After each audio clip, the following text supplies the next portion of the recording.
L'actualité internationale maintenant, et on a le sentiment depuis hier soir d'assister à un tournant diplomatique. La proposition surprise de la Russie change la donne. Moscou propose, vous le savez certainement, de placer les stocks d'armes chimiques syriens sous contrôle.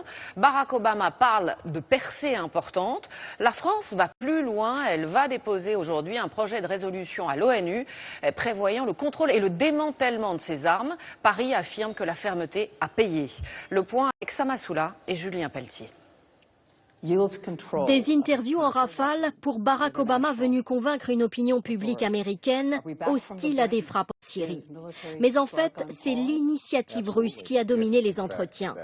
Une des journalistes lui demande si les frappes seraient mises sur pause si Damas acceptait le contrôle de ses armes chimiques. Absolument, si cela se produisait. Je ne pense pas que nous serions arrivés à ce point si nous n'avions pas maintenu une pression et rendu crédibles des frappes militaires. Conséquence immédiate, le Sénat américain a reporté le vote de procédure sur le recours à la force à mercredi. Il n'y a plus, semble-t-il, d'urgence. Pour la France, l'allié le plus solide de Barack Obama, l'initiative russe pourrait constituer une avancée, mais la fermeté reste de mise. Nous accueillons cette nouvelle position avec intérêt, mais aussi avec précaution. Nous ne voulons pas qu'elle puisse être utilisée comme une manœuvre de diversion.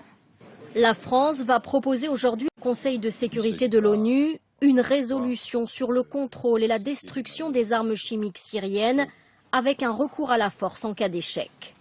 Ce matin, les Russes, non mécontents de leur coup diplomatique, ont indiqué qu'ils travaillaient étroitement avec Damas à l'élaboration d'un projet précis et concret sur le contrôle de ces armes chimiques.